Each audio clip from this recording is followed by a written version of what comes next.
Hi, everyone. How's your South by Southwest going? Thank you for coming. We know you have a lot of choices for panels and entertainment, especially at this point in South by Southwest. We love that you've come and seen us at this point today. We have a great panel with Bridget Banton, who is an executive, former commissioner, now a creative, and an advocate for media as a part of change. We've got Meghan Bartley, who leads GLAAD's efforts in marketing and advertising. And then we've got Sarah Yourgrau, who is a creator and founder of her own studio, Common Ground Studios. We're going to get to all of this conversation in a second. First and foremost, this is a conversation between you all and them. My name's Evan Shapiro. I've forgotten to introduce myself, I think, pretty much in front of every panel. Thank you very much. I feel comfortable having this conversation about our pipeline problem and can we start or stop talking about diversity now. I've worked on the Ghetto Film School for 25 years. I'm one of the founders of One Diverse Industries. And so I'm just going to facilitate this conversation. But you're here to ask questions, to raise your hand and be a part of this conversation as well. That is the big rule here. The other is don't be on your phone unless you're taking pictures of the stage and putting them on social media, then definitely use your phones. But otherwise, be present and be part of this conversation. Just as a bit of framing to run through data, because that's what I do. We are in a moment where it feels like DEI is on the precipice of something, either non-existence or a complete change or a complete redefinition to a certain extent. Let's just look at the progress that our diversity efforts have made inside film. We're at the South by Southwest Festival, a big part of this. My first experience at South by was with film, through the lens of the film festival. And when you look at the number of women directors of these films, top 1,700 films, as studied by the Annenberg Center, just 107 were female directors. Unrepresented directors, people from traditionally underrepresented communities, 249 of the top 1,700 films. When you look at the film directors, of the female directors, just 23% were from other underrepresented communities. When you look at the share of writers, directors, producers, executive producers, and editors, in the top 250 films from 1998, women had 17% of all of those roles. In 2024, after all this progress, they have 23% of these roles, 51% of the population. So it's kind of like being taller than you were in kindergarten. Congratulations. By the way, let's look at a very specific, that was just these titles, right? That when you go to the other parts of the film industry, the story isn't necessarily that much better. Just the number of women composers on the top 250 films has tripled. That's the good news. Now it's all of 9%. And then there's this other element which we've talked about, which is, I think, underrepresented in the conversation around diversity, equity, and inclusion in the United States. When you think back to what Dr. King was working on at the end of his life, it was about the economic divide, not the racial divide. And so much of the lens of this country is shot through the privilege of economic advantage. When you look at 72% of the media elite right now went to a private university. 62% of Americans don't have a college degree. Think about the pre-qualifying Rubicon you have to cross just to get into one of these private schools, let alone 28% of media's elite graduated from an Ivy League school, 8 schools. Think about the cost there to go to these institutions. Think about the cost of getting an internship at one of the big companies in media, and you understand that there is this hierarchy in career opportunity in the United States that is not divided by race, but by economic background. So the question is, what now? With, to a certain extent, DEI under attack from certain corners and being abandoned by a lot of media companies right now, publicly walking away from their DEI program as a kind of reverse badge of honor. What do you do? Meghan, you have a very interesting intersection where, and especially over the last couple of years, when you look at Bud Light and other stories in diversity, equity, and inclusion in media, the advertising community in particular has been an interesting intersection of intersections. You had a case study or a story you wanted to talk about with regards to what's happening right now in marketing and brands. So for anyone who's not familiar with GLAAD, we're a media advocacy organization, nonprofit that focuses on LGBTQ visibility. What I've started doing in GLAAD, over the 40 years of GLAAD's existence, there's been a focus in journalism, in other industries. We are very big in Hollywood, making sure that storytelling in Hollywood is inclusive for LGBTQ people, authentic representation, not just, box ticking. And I joined GLAAD about 3 years ago to take that model and then apply it to corporate America. What can corporate America do to be better inclusive? Twofold reasons for that. Number one is we know at GLAAD that visibility drives acceptance. I can't speak to all identities, but in the LGBTQ space, if non-LGBTQ people see us represented, they are more likely to be allies. We need more allies because anti-LGBTQ legislation is a huge problem for our existence. So number one is that kind of media focus. And then number two is we know that LGBTQ people are growth markets for all brands. There's no way to get around that. 23% of Gen Z is LGBTQ, nearly 10% of the American population is LGBTQ, 9% globally. So all of these things are connected into this conversation. When we talk about LGBTQ visibility, we actually can't divorce it from the DEI conversation because they're not separate at all. When we're talking about diversity, equity, and inclusion, we're talking about visibility for all people. And the work that I've been doing that started in how do we get more visibility in advertising has expanded pretty quickly into all things corporate advocacy. And exactly what you're talking about, Evan. When we're talking about DEI, where does that land? How does it fit? And then what do we do with it? So the case study I want to talk about is Target, because I think Target right now is a great example of what is happening in the DEI landscape, and especially highlights how companies are not necessarily thinking about their growth opportunities while they're trying to comply with other things like administration executive orders. So Target has a long history of LGBTQ inclusion. They've been a huge brand, not just for LGBTQ consumers, but also for Black consumers, for other markets. They've been great about bringing in small businesses. They've kind of made a name for themselves as the one to watch, the one to beat. And I imagine many of you probably have either gone to Target multiple times a year or are frequent Target shoppers. That work that Target has done to bring in LGBTQ consumers has been so consistent that they are now one of the main sponsors of the Minnesota Pride Parade every year. Except for this year, because this year is a span of 2 years of Target having issues with listening to the wrong people who were not their growth market, who were telling them, we don't want to see equity in your business practice, we don't want to see you pushing forth trans-inclusive products or LGBTQ-inclusive products, we don't want to see rainbows in June. And Target, to try and mitigate that perceived risk from this backlash, said, okay, we're going to step back a little bit. And they started to step back in 2023, they stepped back more in 2024, and then at the start of this year, they abandoned their DEI policies. Now, I think we all know here that the abandonment of DEI at a corporate level isn't really abandonment, it's risk mitigation, it's trying to avoid litigation, it's trying to figure out how to keep doing the work of growth, talking to growth markets, and not getting called out for it at the same time, because getting called out for it can be a problem.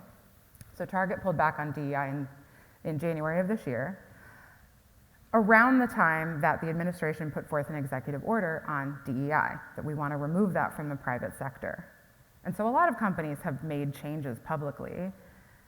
And unfortunately, though a lot of companies are trying to hit this balance of we're going to keep doing our growth market work, we're going to go after growth model and growth communities, but we want to make sure that we're not getting called out for it, consumers don't get that nuance. Consumers see headlines that say so-and-so dropped DEI and then go, well, I'm out. And that's what we're seeing happening to Target right now. It's also probably very important to let you all know, I don't normally talk about individual brands.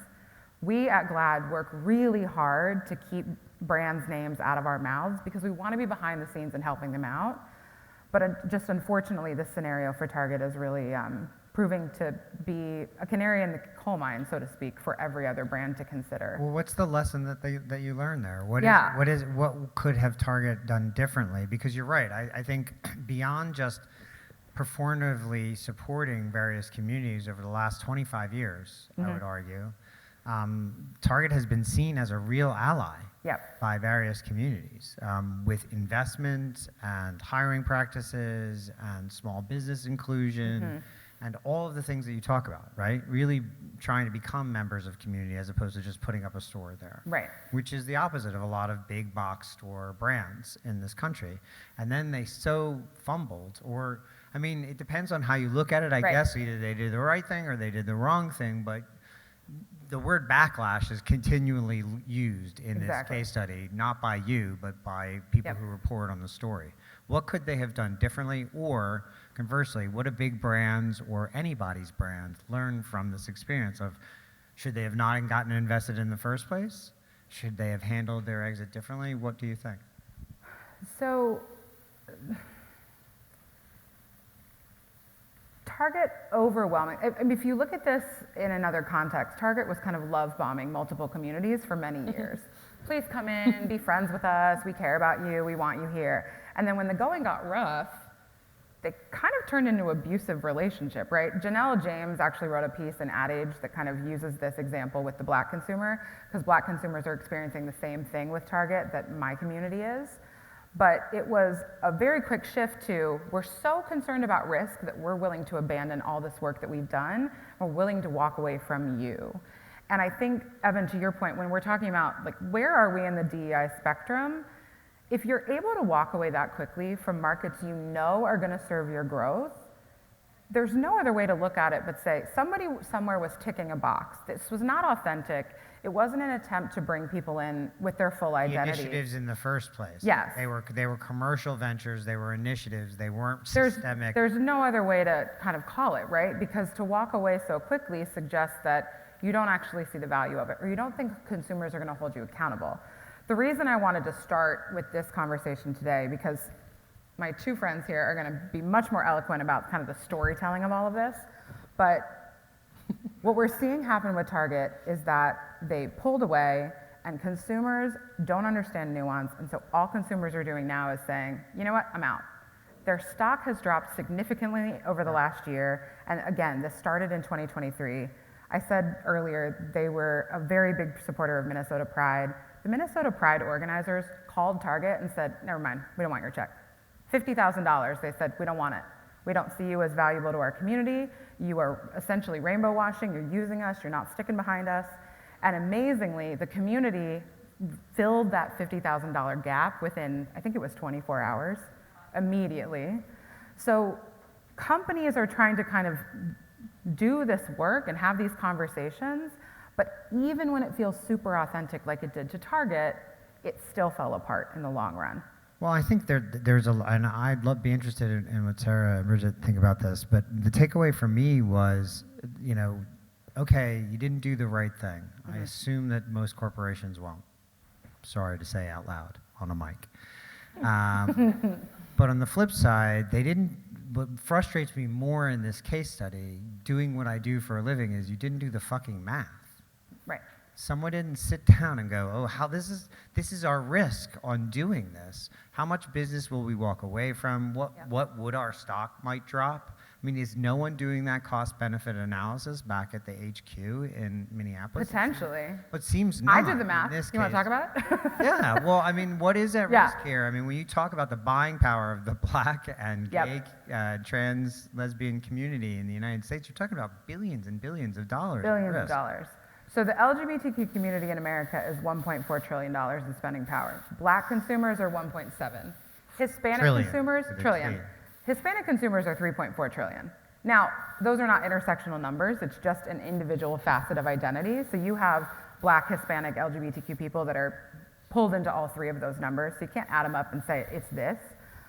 But we know Collage Group, love Collage Group, 10 days after this DEI executive order went out, they turned to consumers and said, what are y'all doing? What's happening? What should the companies be prepared for? And we found over half the consumers had already started shifting spending. So consumers en masse, not just marginalized groups. But 58% of LGBTQ consumers said they had already pulled back from their spending at certain companies, and they were planning to shift their spending over the next 3 months. And also, we're not even tapping into the risk of inflation, the concerns about tariffs. There's a lot of other economic concerns, but 58% of LGBTQ consumers said, I'm changing what I'm doing. If we take 58% of 1.4 trillion, that means $812 billion is right now in flux. We don't know where it's gonna go. People can't guarantee where it's gonna land. And when we looked at, this isn't a Target case study, I wanna be very clear, but we looked at another retail store and estimated based on their LGBTQ consumer population, they could potentially lose $500 million in abandoned carts in a year and 9 million consumers. So that's just my little section of community, right? That's less than 10% of the population in this country, not accounting for global, not accounting for intersectionality, not accounting for any other lived experience. And we've been calling it queer math. That's probably not what we should call it. But I mean, if you're doing that kind of math, it needs a jingle though. Queer math about these consumers, you know, it's at some point companies are going to have to decide between their consumers, administration, and you know the detractors. And ultimately, there's really no answer other than consumers, right? That's the only way forward. So if people aren't redefining and strengthening those growth markets, thinking about where the money is going, what the real risk is, they're gonna find themselves in the same position as Target with lowered stocks, people walking away. There are videos all over TikTok of carts and carts and carts stacked in front of Target because no one's in there, but Costco's a party now. Everybody's at Costco because Costco doubled down on inclusion, they did, right? So I think that's a great example of the moment we're in right now. And transparently, this wasn't, when we talked about this panel initially, that wasn't even a case study I would have brought up. Right. This has been in the last 6 weeks that this has really come to play. But you've done research around this. This is not just you just observing it from the outside. You've put study in the field to study the effect of this, and it's material to this business. No question about it. Also, I can't do anything without research. Yeah, I agree with you. Yeah. So even more so now that Evans made that most recent comment. Hi, Teresa Dalvest, queer black woman, educator at Prairie View A&M University. 2021 Pride Month, we looked around and rainbows were everywhere. And being a queer black woman, I was skipping it down every mall and street and store I could make myself go into to buy, you know, all the Pride stuff and give me a Pride bag and ooh, Pride everywhere. And the very next year, it was all gone. So are we entirely surprised that we are here now? It seemed after 2021, which was the rainbow explosion, the next year, maybe Target, maybe a handful of other businesses maintain that in the next June. But are we entirely surprised that we are here, or are we just being louder because, you know, we collectively have issues with what's happening in DC? I'm not surprised that we're here. You're right. I also think we've had a couple years of the community also going, this is rainbow washing. You show up every June. I am no less queer on July 1st than I am in June. You disappear for 11 months out of the year, and then you come back and you expect me to re-engage with you. And I don't think we're the only community saying that. If you show up for a Heritage Month and then you disappear for 11 months, you are in an abusive relationship. That's insane. So I don't think it's surprising, but Target always felt like the one that was gonna stick. They'd been there consistently. That is true. And so for them to turn so quick was the surprise. I've had a conversation with a lot of companies who are planning Pride campaigns right now, but have also publicly said something about DEI. And the conversation now is, how do you expect our community is gonna look at you on June 1st? If you slap a rainbow on something, and the only thing they've seen you do in the last 12 months is abandon or drop DEI, whatever the language of the media that they listen to says, how would you feel if someone said, I'm not worried about them publicly, and then said, by the way, I want your dollars? So the shift has always been there, and I think this is kind of the DEI is dead conversation is, if all you've been doing for so long is considering our identities as a check mark and not considering the full identity of a person when you're speaking to them, you're missing a mark. And to exactly what you're saying, you are not only an LGBTQ person. You hold other identities that bring you to the table with other needs. If all we're doing is saying, okay, we slapped a rainbow on something, we did our job, that's not respecting the community that you're trying to build, especially if you're a brand that tells everyone we're about community. And if you look at the companies who are shying away, they're running away from things that they've been doing for decades. Yep. In response to a political movement. And there are companies that aren't as well. So it's interesting to watch who does. Does anybody have any other questions for Meghan before? Okay. It's funny, it's interesting. So you see a company failing to change and adapt for the current moment in time. You run your own studio, right? You're a creator. A big part of your economics is working with brands and other partners who fund your work, either for marketing or other kinds of mission-oriented agreements, right? How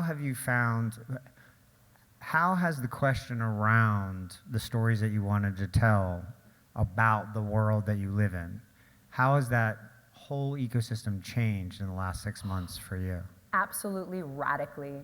Let me just quickly table set a little bit more of where I'm coming from so we can all lock into my POV here. My background through point is social anthropology. That's the way I look at using media as a way to do big sweeps of behavioral change at scale. Right? Conflict resolution and humor are my focal points through social, because if we can share a laugh, we can make something together here, right? And bridge build. So I have always known that the powers that be, the structures that be, I've never been content playing in those spaces. They move too slow. They don't move at the speed of culture, particularly not now. And in the last 6 months, what I have watched with delight are these worlds crumble without being able to even pretend that they haven't anymore, right? It's rubble. The facades have gone down. And the exciting opportunity, which will lead me into this question, is the power structures are changing, right? There's a lot of trust erosion. We were talking earlier of like the feedback of trust. Big business used to hold all the trust from people, and now that has diminished radically. You see that, creators decide elections at this point, and people are looking to their peers who can authentically represent their world. So we've always known when building common ground that we have to have parallel plays. Everything that we do with social impact, or I even hesitate to call it social impact because it's just how do we infuse more nuance into our life? How do we get to be more full human beings in our representation across everything? So I just want to name that because sometimes it gets siloed, right? Social impact is a segment. But we know we have to Trojan horse it because you're competing with you're competing with the stakeholders, the people who are in the decision makers who are so far from culture. So you have to hide the broccoli. Hide the broccoli. Absolutely. You hide the broccoli, and we hide that broccoli. And we find that people, we have case study after case study that obviously when we hear the metaphor all the time, you get people hooked on junk food, you get people hooked on crumbs and convince them that it's a meal, and we're all walking around just, no one's nourished anymore, but you serve a meal and we can respond to quality, right? We can respond to something that feels like, wow, you represented my full self, like you said, no longer these sort of tropes and archetypes. And again, I'm going to keep pointing to this repeatedly because this creator economy has become, the lifeblood of this is the future of we are exposed to more, we have more nuance and reflection of each other in this, it's very clear that these are the ones that are they're guiding. Culture moves too fast for the old worlds, and so it's an exciting opportunity here too of like, what do we want to build out of the rubble?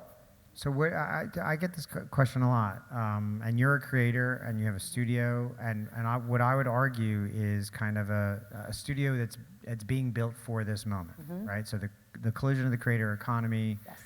The move towards mobile, Yep. vertical content. What is the format or the focus of the content you're putting out now in light of the shift towards change on a daily basis, but also the current climate, the current conversation around your generation's interaction with social media and everything that's come on the other side of that? Absolutely. I mean, we try and build, thank God for my Gen Z team. I'm even looking at, like, I'm trying to build intergenerational bridges. I talked with a 16-year-old the other day who I'm like, I might need you on this because the world that they're building. So the answer to that, strategically, everything is hyper-tactical and strategic, right? Our work infuses hope and possibility and more empowered ways of being because we're tired. Right? And we can't be what we don't see. And so we have to, that's our work. We know that some of these power structures that be, even the big streamers, if you watch their Nielsen ratings, even on a television, it's just being blown out of the water, no comparison to YouTube's and these spaces. And we want to be able to hit as many people as possible if we're going to really change culture, hearts and minds, give people a buoy to hold on to in the ocean of change, right? And so we're doing like 80% of our focus is on YouTube. Heading into YouTube, building brand equity there, removing any need for gatekeepers, meeting audiences where they're at, being able to change and adapt and make decisions based on culture authentically, be able to move storytellers in there who actually resonate with the audiences. And what we're finding, okay, that's metal, but we'll pretend it's wood. What we're finding is we're in this liminal space where brands are waking up to this reality of like, oh shit, I've lost I don't know where I can meet my audiences anymore. People pay premium to avoid commercials now, right? So how do I infuse in? And they're coming towards the creator economies, and we're finding people, because we have a social impact tilt and everything is empowered, we're able to take money and resources from a much more democratized entrance of people who, whether they're spending it to reduce their taxes or they're spending it because they're passionate about it, it doesn't matter to us. We're taking that money and putting it towards good use. So most of the funding for your content comes from foundations and from corporate responsibility budgets and things like that? Correct. And when you make content for them or with them, are you distributing it on a channel that is branded towards that piece of IP? Or are you distributing it on your platform, your Common Ground platform? Is it on the partners platform? How are you distributing? How are you meeting your audience where they are? We're playing around with, because my company is called by platform, I meant by handle or YouTube totally. page. Yeah, I get that. That's a huge strategy that it's very dynamic, and the fun part is everyone's figuring it out in real time too. So you get to be more experimental collectively, because anyone who says they know exactly how to do that is not telling the truth, okay? But outside of the extreme early days, Mr. Beast, those people who have put in a decade of blood, sweat, and tears into that, how do you enter that arena now is my curiosity, right? And so an example of that is we're Common Ground, and so part of that is also creating a space for us to figure out what we can connect on across our ideologies, right? And so we're filming a series right now with Mike Rowe. I'm actually co-hosting it with Mike. And we have debated where the goal is to build out an ecosystem for this project. We travel all around the country, finding people who are giving back to community leaders, nonprofits, incredible change makers who are making change from the ground up, community up. And then we celebrate them. We get brands to come in. People who we always just pitch, do you want to be seen doing good publicly? And then, Also, that's what consumers say they want. Exactly right. Consumers want to see brands doing this work. They have directly asked for it. Exactly right. Yeah. And we're all tired, and we need something to just get us out of bed to the next day. But the handle question is, with this particular project, we are going to do a simultaneous play. We're figuring out the YouTube model, candidly, right? Of figuring out how that incentivizes people who want an ROI.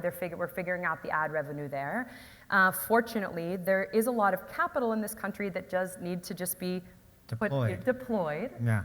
And so we are building out, the goal is to build out the Common Ground channel and have that be a space that sort of allows you to go around. There's amazing data of people spending the majority of their time actually now interested in watching more long form content on there. On YouTube, yes. Right? In particular, yes. And in terms of trust erosion, it's actually a place where people go to get their worldview cemented and expanded. But with this Mike Rowe one, Mike has 12 million media followers. We're not going to leave that on the table. We're going to use that to guide people to the series. It's called People You Should Know. It's coming out in April. And then we will build another channel to drive them there. But what we do is when we build direct to consumer, your direct to concept is you're going direct to consumer through your own channel Yep. brand that you're building. Yep. Bespoke, and there will be partners on Yep, board. Are you exactly. allowed to say who's on board? Yeah, so we're talking right now. I actually can't finalize the full partnership, but we're talking with some very big names. That's all Brand names. Yeah, to brands. support. Brands. Now, so I guess my question is,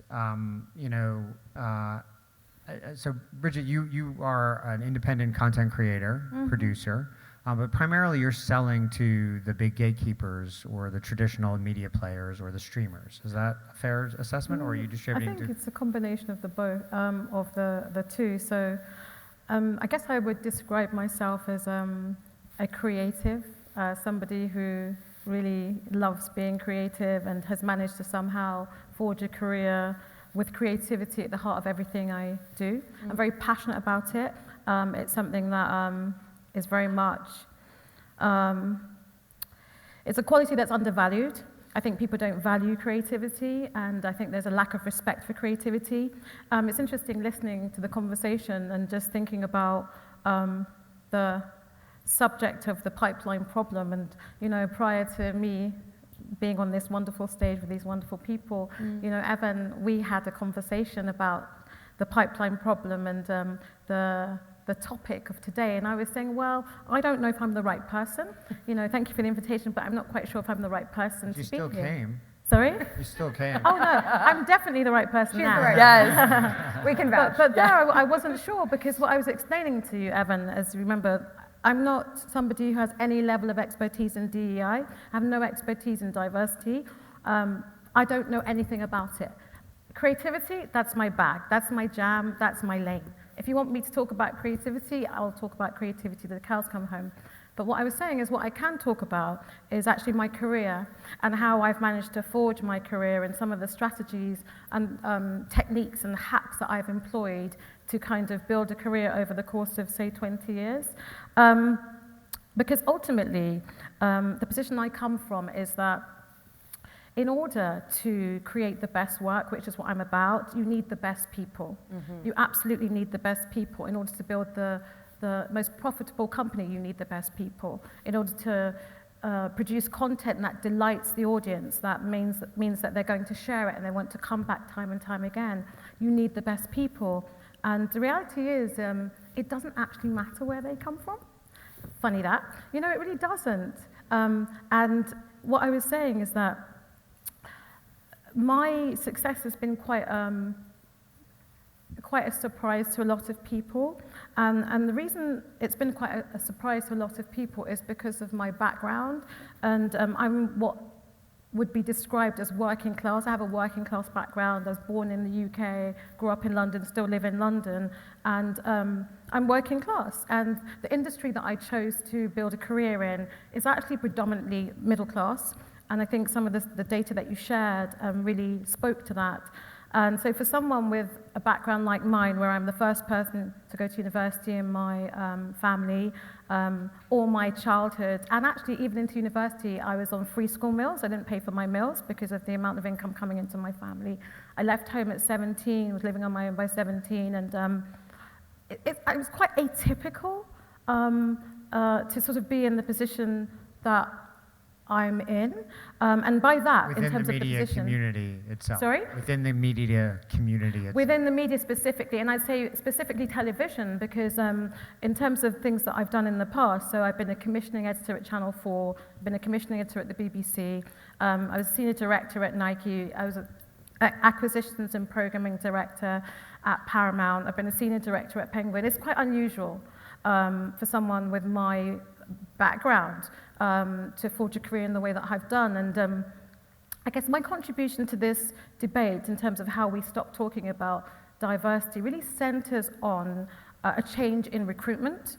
It's something I feel really passionately about and very strongly about, because my particular aspect of the media, which is television, it's actually quite informal I guess, at a grassroots level, but actually it continues. What is quite informal? The recruitment process is Yeah. quite informal or formal. But it goes through traditional channels. I mean, why do you think you were the first of, or one of few who represents your background in the media industry? Is it because, I think, or if I could posit, there's a lack of awareness on both sides of the equation of the entrance to that industry. But what do you think? No, ask me the question again. I don't understand. Why? So you said I was quite unusual. Yeah. My circumstances in the media Yeah. industry. Why is I it? still am. Why is it unusual? Well, I think there are a number of reasons, but as I said, one of the main reasons is it is an industry that employs in its own likeness, but also I think it's due to the lack of process. There's an informality in the recruitment process, which for me is very problematic. And so, you want to get a job, you have a coffee with somebody, okay? And often there's no process.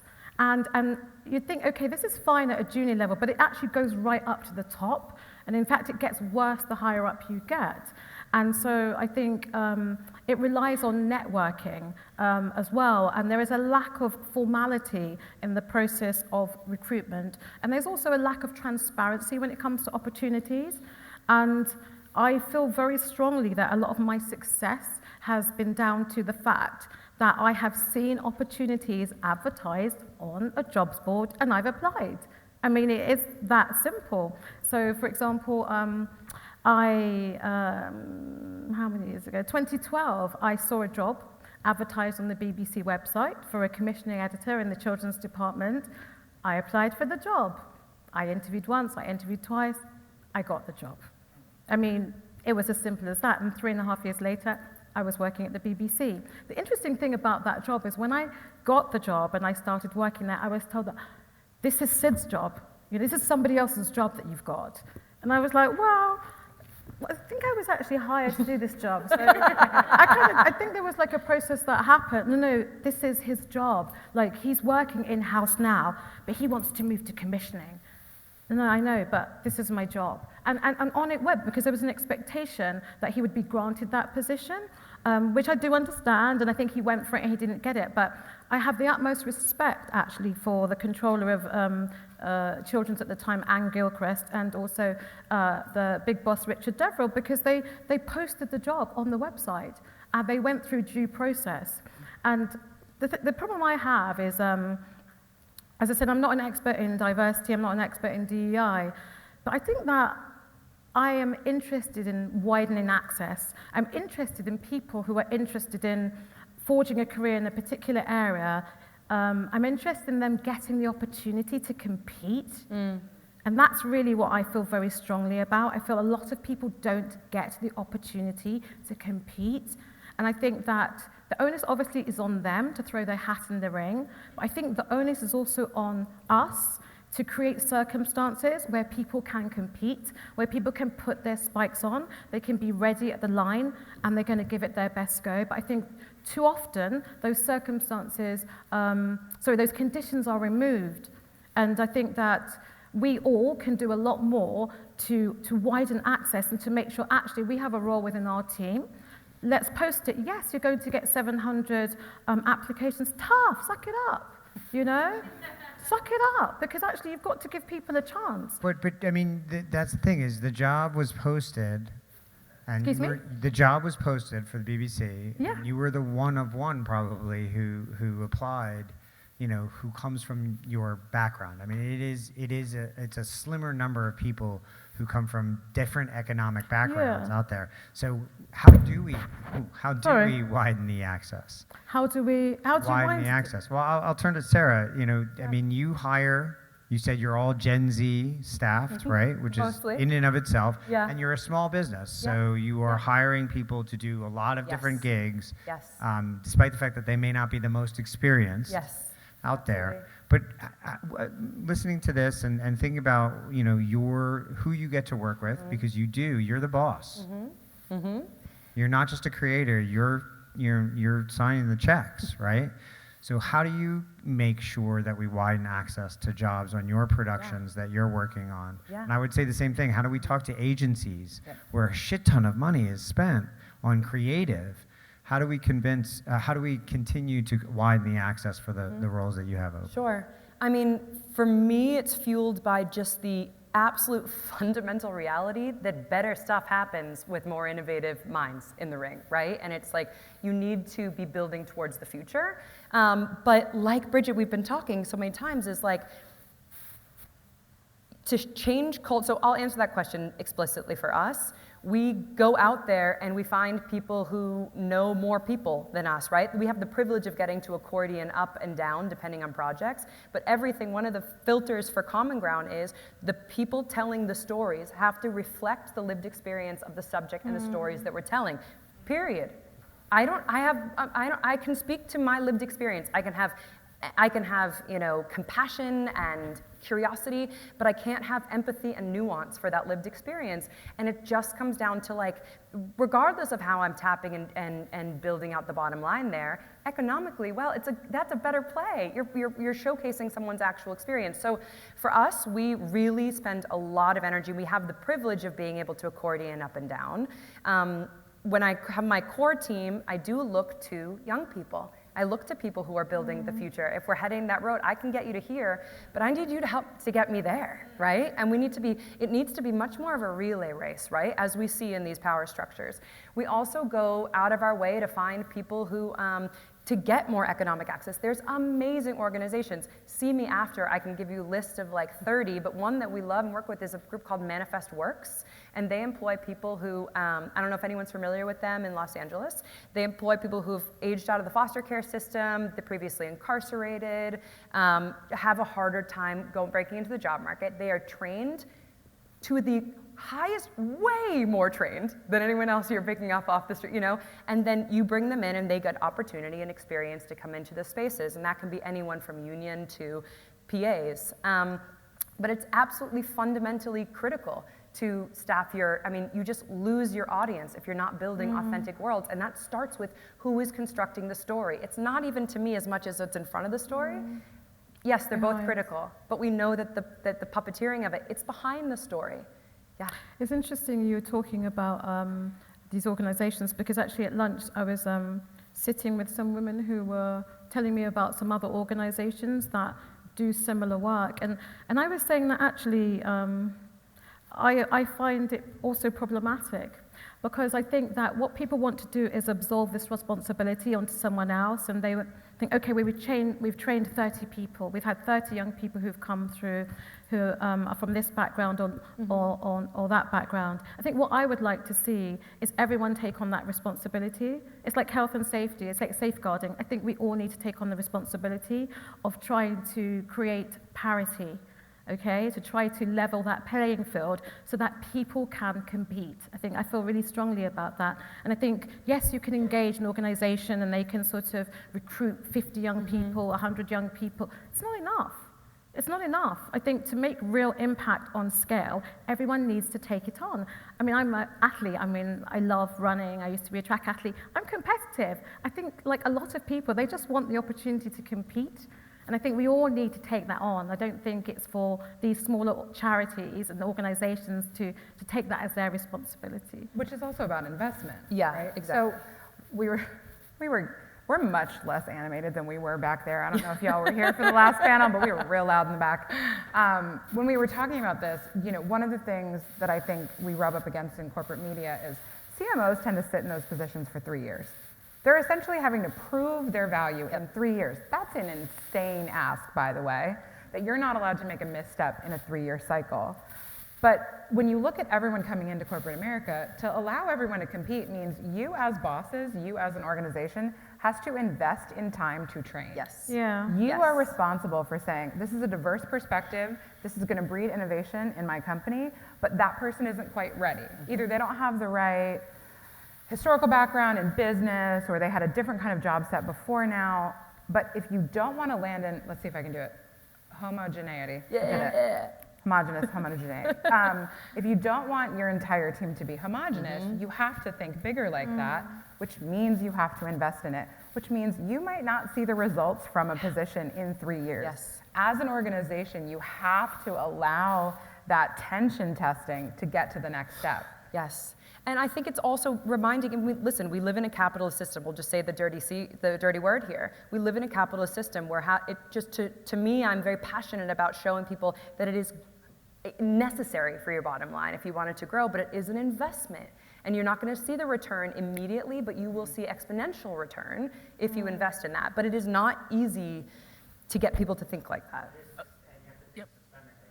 So 2 very quick questions. Please. First, Sarah, what is the contingency plan for your new IP? As it sounds like you're kind of banking on YouTube to be that place, that home base for you, but Google is quick to change names of bodies of water and mountaintops. So what's contingency if, again, in talking about DEI in such of a verbose and demonstrative way, where else will you put your IP if things fall apart? But before you go there, then to piggyback off of what Bridget says, so I can give the mic back to Evan, I'm looking around the room and it looks like you're preaching to the choir. And a lot of DEI work tends to be this. What messaging are you taking to cisgender, heterosexual white men who are typically the ones who are in the decision-making position, so that, you know, that training that has to be done, those decisions that have to be made, the competition that we're engaged in is actually reaching the gatekeepers who traditionally keeps us out of the room. Beautiful. I'm so glad you asked. Okay, so answer your first question. We are keeping it completely fluid and moving at the speed of culture here, right? It's like we have multiple plays at once. We are able to roll out on multiple distribution channels. We play with things across TikTok, across Instagram, YouTube. We still go to the networks and we still pitch projects and we're doing a lot of international licensing. It does not working. The constricted market in the States, great. We're in the UK, we're in Canada. We're just moving around the globe like that. What was that last thing you just said? How you get to the white dude? Oh yeah, okay, great. So getting to the white dudes, thank you for asking that. So that is I have somehow found myself in this space in both of the current administration terms of office. I have found myself I live on the coasts, I film a lot on the coasts. I spend 85% of my time in the middle of America. At kitchen tables, church pews, diners, backyard barbecues, sitting in very complex identities and conversations. And that's actually become a profound, place of actual interest, because we have to bring those people into the fold too, because otherwise we're just going to be warring tribes, right? And so there's a lot of complexity there. But so I think, one, we're also bringing up the heartland. Where we take our money comes from some of the people who we want to, it's a two-way street. There's reciprocity in the cash giving. We don't take from people that we really are like, oh, I don't like what you're doing in the world. But I can take from people to be like, let's put you into this, usually it's following capital on that element, because we keep banging up against the door to tell the decision makers at these, and in C-suites and these, but we can move faster with other kinds of money. I mean, I do. I'm meaning like on a way other extreme. I definitely do. Like, I'm out here Trojan horsing I'm not going to say that, but but I'm sitting at complex tables, and it's forcing me to walk my talk around holding space and finding humanity in all these spaces, and I'm in uncomfortable conversations, and I'm actually up close where I'm like, damn, we're way more nuanced and complex. Not to be trite, but we just are, and we don't know each other at all. And so I'm really passionate about bringing YouTube. I'm also focused on YouTube because of its forced cross-ideological entry point, right? It feels like, so we can exposure therapy in each other. It's not, I just want to clarify, this is not the only way. It only functions because there's all hands on deck. It is just my way coming in, where I'm like, hope is a critical tool here for us to be able to see each other in that complexity. Otherwise, what's the point? But I was going to say, going back to the pipeline, that I think definitely there are people within society who currently and historically have had more power and more influence. But I'm sorry, I'm not going to let everyone else off the hook, because I think that everyone has a part to play if you are hiring. I really think that all these small acts and actions can have an impact. And to your point about progression, and I think about my own career, I'm a living example of this. if you do not allow me to have the opportunity to apply for a junior job, how will I ever get to be senior? And I think people should just stop obfuscating and pushing it onto someone else. I just think we all have a part to play. And I'm talking specifically in my industry, which is like TV. I think that the creator economy, they're on another level. And actually, I think there is a direct relationship with the decline and the demise of television and the way, historically, TV execs have recruited. And I think 100%. that, sorry? 100%. Yeah, I mean, that's how I feel. Lost touch with their audience. Totally. The There audience. is a distance between the Totally. C-suites and the viewership that is it's too great. 100%. And interestingly, I love all the work because you do all the heavy lifting for us. Because when we spoke yesterday, you were talking about viewing habits and how people are, obviously, we know people are watching content on their mobile phones, but actually, as you described, Evan, they're now engaging more in this longer form lean back experience where they're streaming content on their television, sitting in front of it and leaning back. So this whole thing of that people don't watch TV is ridiculous because they're watching TV, they just don't want to watch your content. New definition. That's exactly right. But I do think so. I think in this creator economy, there is opportunity. So there's two things. One, to create systemic change, you're right, we all have to lean in. And to go back to the pipeline problem, the data that I tried to put forth today is like the efforts we've been making really haven't made as, I think, big a change as we expected them to, given how much fucking effort we put into it. On the flip side, I do think allowing new entrants into our community on a regular basis at the earliest stage so they can 100%. start learning the rules right away starts at the university level. It starts at who can afford to take an internship at one of these big companies. It's expensive to live in New York or London or Paris or Los Angeles. And so how do we open up that bridge and at the very entry level make it easy for the most diverse set of thinking to come into our company? Because if you want to know where the media industry has gone wrong, you're right. They lost touch with what their viewers want, which is now everything all at once, all of the time on YouTube and Instagram and TikTok and all this other kind of stuff. So let me get to your question because I do want to ask this. But when you think about everything, how do we open up these doors? How do we extend that bridge to this next generation of creators out there? My name is Rosa White. I'm a creative director in social impact and entertainment marketing. I've been doing the work and being my own Trojan horse in many a legacy media company for quite a long time, including, what I could call the blackening, the aftermath of, George Floyd, when everybody was called to the table to now all of a sudden figure out everyone's internal problem. From a recruiting standpoint, I think that the hardest push internally is coming from just eliminating the need for a bachelor's degree to enter. There seems to be a lot of pushback and not a lot of embracing that, but to your point, if 62% of Americans do not have a college degree, and it's increasingly been just an expensive piece of paper that doesn't really buy us anything, why are we not just recruiting at a high school level, especially at the entry level, to just get people in there and train them? I learned on the job, even though I got a bachelor's degree in marketing. I fell into it. It was not my calling, but it ended up being my calling. So that would be my first answer to that. I can let you guys answer that, but I do have so many more questions. Well, I think, so just looking at LGBTQ people, I think the stat right now is nearly 19% have some college experience. So exactly to this point, if you want to make sure that you have LGBTQ representation in your organization and you require that piece of paper, you are drastically cutting down who you're allowed to talk to, which means you are minimizing innovation, you're not giving people a chance. There's no other solution than to say, we have to let this go. But I think it goes back to what we said before. You then as an organization have to be prepared to invest in that person. Just a personal anecdote for me is prior to being at GLAAD, I worked in corporate media, moved to GLAAD, and my boss spent literally 18 months on top of me teaching me advocacy. Because I had the passion for it, I wanted to do it, but I hadn't done that work before.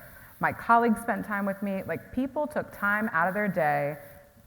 For other companies, it's a lot of money out of their day to raise someone up and make sure they had the experience. And I think you're absolutely right. If bachelor's degrees are required, we're never going to get to where we need to be because you're going to have certain demographics completely cut out of the equation. You're a creative director at an agency. At Paramount. Oh, okay. But a lot of the work that you do doesn't need a college degree. No. The people who work for you. Right. Yeah. I mean, I spend a lot of my time mentoring. I think it's really, really hard for graduates right now, especially coming into this workforce, because there's just been a complete lack of disregard of actual training and mentorship. And even on the management level, people aren't even being trained to be managers, so how can they be trained to be mentors and teachers? So it's a whole nother thing. And also, not everybody should be a teacher. It is also a calling. Facts. If it's not your ministry, don't even try it. Just find somebody else who can and uplift those people. Can I say one thing before you ask your question, too, just to answer that from my perspective, too? And it's, this is anecdotal, but it's really, I've done this many, many times. We're at this point now in this liminal space where Gen Z and these younger generations are coming in where they're going to be 65% of the workforce, right? And they are building a whole different world than the one that we've been kind of maintaining, right? Just facts on trajectory-wise. We gotta throw age to the side as much as possible if we're going to move forward. Like they don't need the skills for that part of it. They need to also teach us. They're, digital natives, right? They're like, and so every time I've hired younger, it's actually been faster moving, more innovative, more entrepreneurial, because sometimes, old dogs, new tricks. Like it's hard for people who are protecting these old, No, but sometimes. I'm talking about staffing with diversity. Right, staffing with balance, staffing with enough people. That's the generational bridge that you're talking about. Intergenerational balance, not mitigating and saying you don't have skills. Of course, it's critical to have that balance, but just don't skimp on the young folks. What I think you're saying too is you're not just saying we're not just teaching down. You are learning from the people you're bringing in. 1 trillion There's teaching percent coming up too. So, equally. So building on that, and then getting to your bigger point about the creator economy kind of like taking over, and then getting to the diversity pipeline, which I think you should just erase diversity and just say equity and inclusion, because that's the part that's always missing out of the diversity, which is why it's always a handshake and not a real investment, because they don't really seem to focus in on that. But that being said, now with the creator economy, investing in and uplifting all of those voices, how do you uplift all of those voices now that are all feeding into an algorithm that is further segmenting and fragmenting into whatever it is that you think, the feedback loop? So if you're trying to change hearts and minds through democratization and uplifting so many different creative voices, how are you not still just talking to the room and talking across bubbles? Sure, great question. With a lot of dorky in the field data work, building, so we're part of a group called New Pluralists. Right now, it's a pluralism group to get people from all different walks of life. How do we coexist together, really? And it's connecting with people who have a lot of influence, because the market has radically segmented, right? It's just so fragmented. We're not a monoculture at all. And so as a result, you have to have these, we've been finding that to have these sort of prongs in these communities of like who is trusting there, who can help to speak for a community. We just do a lot of intentional work to try and stay as connected to the biggest range of people who inform us what's meaningful and what's important. Is that answering your question? I mean, yes and no, because really it's like an algorithm trick. Because even in that same place, whatever it is, the content that you're feeding is still going to be the person who's interested in the content. Regardless of what face you put on it. We'd love help in that. That's not my arena. We're just. Well, that is also part of the new battle. Is the new thing to fight is the bias of the algorithm, the bias of the companies that control these platforms. There are 6 companies that control most of the access to most of the consumers that we have on the face of the earth, and there is not that great a diverse story at these companies. Unions have started in response to that. I think and if I may, as the old white man, wrap this up and say thank you very much for this. I think the biggest message here is that we each can do something. Each of us should be doing something. There is something we all can do to participate in making the thought inside media and tech more diverse than it is. But it's not always easy, and oftentimes it takes courage. And oftentimes it's going to be a big pain in the ass. But just talking about it will only get us back here talking about it again And nobody wants that, right? So let's make sure we each try to push up the hill a little bit in our own corners of the world if we can from here. Thank you. This has been a great day. Thank you, panelists, so much for this. Thank you. Thank you for coming. I hope to see you around the rest of the festival.